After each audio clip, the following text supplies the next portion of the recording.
Escuchábamos parte del discurso del presidente luego de que este domingo Andrés Manuel López Obrador saliera a las calles y marchara desde el Monumento del Ángel de la Independencia hasta el Zócalo capitalino. Se tardó más de 5 horas en llegar a ese punto, 9 kilómetros, en el que con trabajos él y su grupo de funcionarios públicos, que incluye a las corcholatas, como él las ha mencionado, pues podían apenas caminar y moverse entre esa marea de personas, de simpatizantes y también de fanáticos del presidente López Obrador, donde al llegar al Zócalo capitalino ofreció un informe con motivo de los 4 años de su llegada al poder. Miles de personas de distintos puntos de la República acompañaron al jefe de la nación desde muy temprano, se organizaron para salir, incluso desde un día antes comenzaron a llegar los contingentes a bordo de autobuses que dispusieron tanto los alcaldes como los legisladores federales, legisladores locales, y no se diga los gobernadores que querían quedar bien con el presidente de la República. Llamaron la atención varias cosas en este punto, como es el caso de Oaxaca, por ejemplo. Nada más de Oaxaca a la Ciudad de México vinieron 150 camiones. Y estos camiones pues fueron patrocinados por un gobernador, pero resulta que el gobernador de Morena todavía no toma funciones, así que quien quedó bien ahí fue Alejandro Murat, gobernador del PRI, quien tuvo la capacidad de contratar 150 camiones que puso a disposición de los simpatizantes de López Obrador, y que ya cuando llegaron aquí decían los López Obradoristas, no es acarreo, solamente se facilitó el medio de transporte para todas aquellas personas que por su voluntad querían venir a la Ciudad de México y estar con Andrés Manuel López Obrador, quien después de las 9 de la mañana hizo su aparición en compañía de personalidades de su gabinete y equipo de seguridad, con algunas complejidades, sí, para lograr avanzar hasta el Ángel de la Independencia, pues el Ejecutivo Nacional encabezó su marcha agradeciendo y saludando a la ciudadanía. Al llegar al Zócalo, habló de los compromisos cumplidos y aseguró que no habría reelección, pues se calificó como un maderista responsable de la democracia. Y sobre este tema, Javier Solórzano, titular de este espacio, conversó con Gustavo López Montiel, profesor de la Escuela de Ciencias Sociales y Gobierno del TEC de Monterrey. Esto en el referente informativo que se transmite de lunes a viernes por el 98.5 de FM en el Heraldo Radio. Para otros, por ejemplo, pues dicen que fue un fracaso el presidente porque pues no logró equiparar, a pesar de que de los recursos de los que se hicieron uso, pues las marchas que había logrado en algunos otros años en campaña y en la defensa de algunos derechos. Bueno, pero en realidad habría que ver un poco,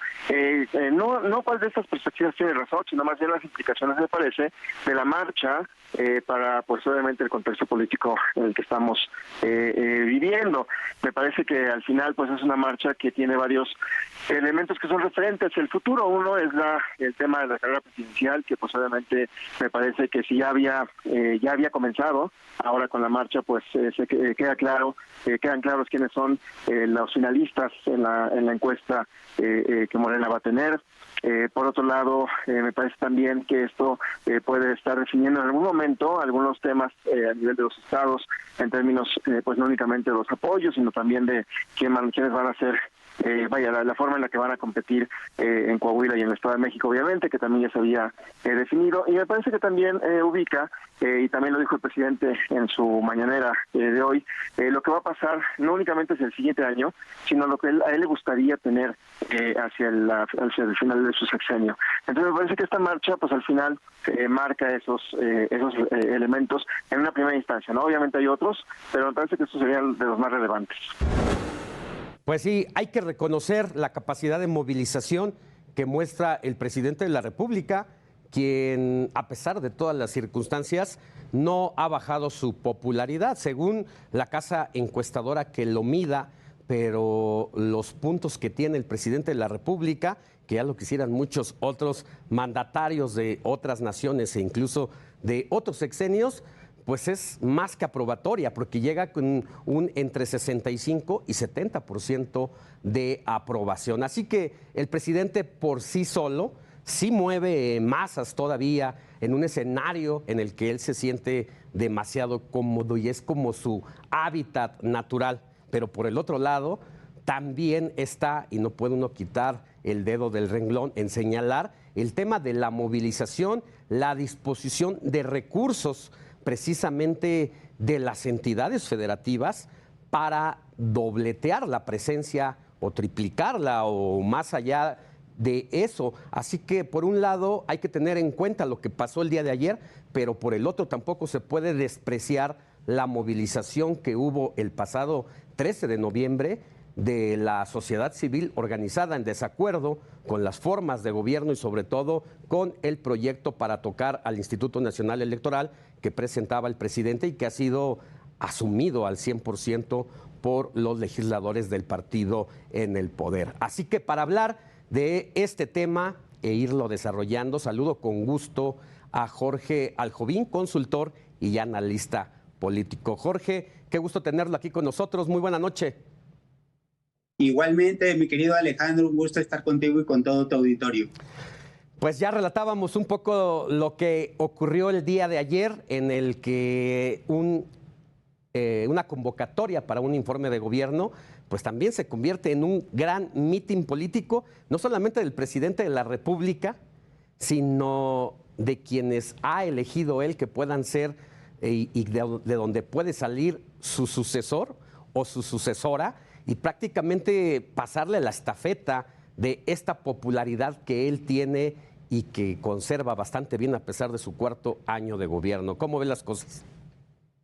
Efectivamente, uno de los puntos relevantes de esta movilización, que sería muy preciso en decirlo, no fue una marcha, fue una movilización en torno al presidente de la República, que no solamente muestra su músculo político, como tú muy bien lo señalas, con su convocatoria, sino también abre fuego y abre paso a lo que será el año 2024 con la joya de la corona que denominamos la presidencia de la República, que parece que ya tiene sus finalistas. Pero también habrá que decir que la marcha del día de ayer, o más bien la movilización, se diferencia de lo que ocurrió hace 2 semanas, sobre todo con lo que se denominó una marcha que fue guiada por una causa social, que fue para proteger y defender a una institución como el Instituto Nacional Electoral. Por lo tanto, me parece que en términos beisbolísticos fue una bola rápida que el propio presidente de la República sintió y que necesitaba responder de manera inmediata. Por lo tanto, esto pudiera tener una doble lectura.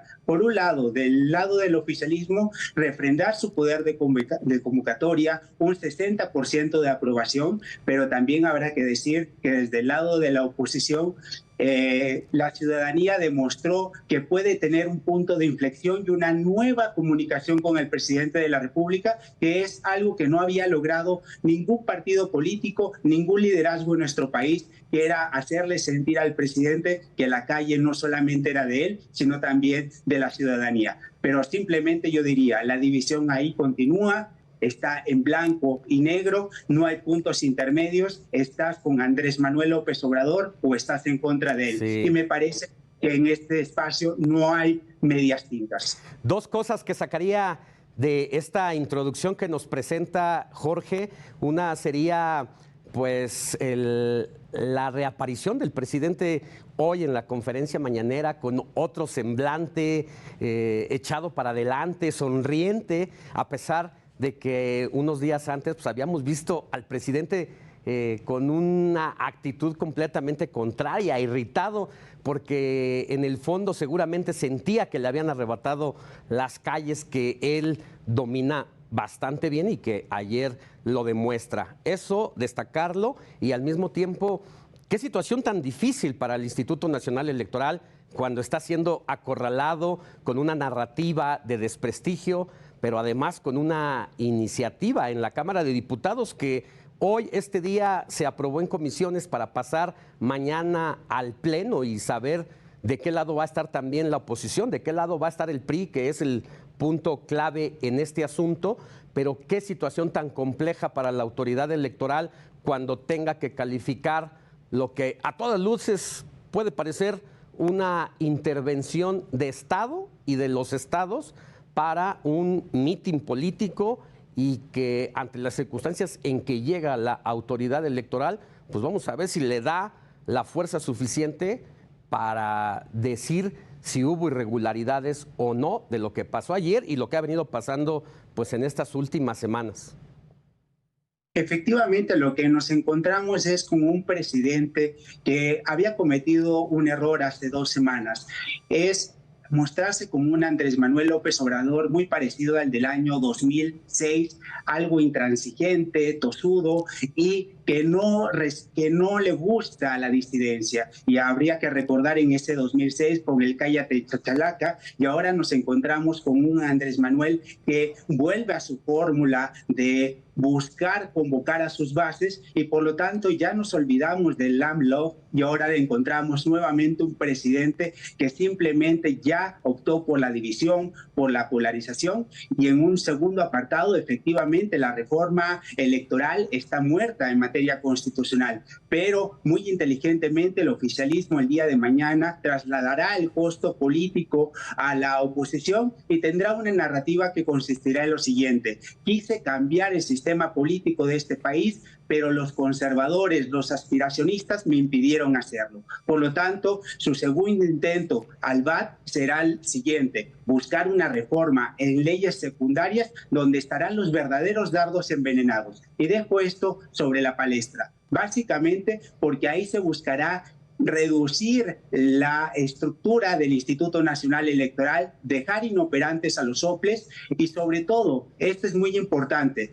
habrá que recordar que habrá un cambio de presidente de la Suprema Corte a fines de este año, a comienzos del siguiente, y ahí será donde la Corte definirá en el fiel de la balanza si esas reformas a nivel secundario son válidas o no son válidas, porque habrá que recordar: el Tribunal Electoral del Poder Judicial de la Federación no puede en estos casos tener la última palabra. La última palabra la tendrá la Corte, y posteriormente, en el día 4 de abril, tendremos 4 nuevos consejeros o consejeras que al final del día serán afines al gobierno y por lo tanto mostrarán una adherencia a las reformas del proyecto de la Cuarta Transformación. No es un camino fácil y por lo tanto la oposición tendrá que recurrir a los mecanismos jurisdiccionales en este país, pero me parece que el escenario de obtención del Instituto Nacional Electoral no se ha acabado. Una golondrina no hace verano, y lo que tiene que hacer la oposición rápidamente es posicionarse y transformar esa marcha del día 13 de noviembre en votos. De lo contrario, serán arrasados por este movimiento, no de la Cuarta Transformación, sino del presidente Andrés Manuel López Obrador. Así es, vaya dardo envenenado, como bien lo destaca Jorge, y de manera muy inteligente, con astucia política, poniendo al rival contra las cuerdas, porque tienes a un organismo autónomo bastante mermado en una esquina, defendiéndose o tratando de ponerse de pie a partir de los embates que está recibiendo, pero por el otro ya estás mirando al rival que está al lado, que es la Suprema Corte de Justicia, porque habrá que estudiar jurídicamente la oposición si presenta una opción o una controversia constitucional, por lo que puede ser el plan B del presidente de la República para modificar al Instituto Nacional Electoral en medio de un proceso de relevo interno. Vaya que sabe jugar bastante bien y meter los ganchos al hígado el presidente de la República. Efectivamente, no perderá la oportunidad el presidente de la República, porque habrá que recordar que las acciones de inconstitucionalidad han demorado en resolverse en la propia Suprema Corte de Justicia de la Nación, sino que habrá que ver los temas en materia de seguridad pública, que hasta el día de hoy no encuentran una resolución, y por lo tanto el presidente ocupará toda su fuerza para poder implementar estos cambios y dejar sofocado al Instituto Nacional Electoral. Por lo tanto, la oposición lo que tiene que hacer inmediatamente es agruparse, pero no a partir de mesas de diálogo en Madrid, sino aquí en México, donde están los problemas, y la oposición no debe perder esta oportunidad que es histórica, porque es un punto de inflexión. De lo contrario, simplemente será un día de campo el año 2024 y ni qué decir el 2023 en Coahuila y Estado de México. Y creo que lo que realmente debe surgir aquí es un debate, una deliberación, acuerdos de fondo, pero eso no va a existir, porque ya el proceso electoral ya está abierto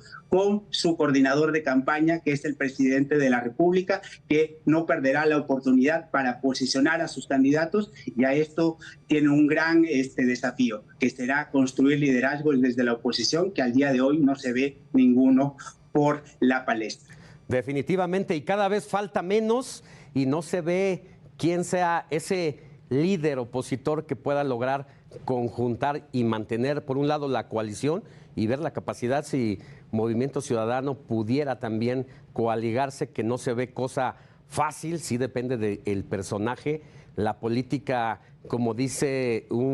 Dante Delgado, porque menciono la relación MC con la coalición, la política no es, va siendo, pero vamos a ver cómo se manifiesta en los próximos días a partir de este dardo envenenado. Muchas gracias, Jorge Aljobín, consultor y analista político. Que tenga buena noche. Muchísimas gracias, mi querido Alejandro. Un abrazo. Hasta pronto.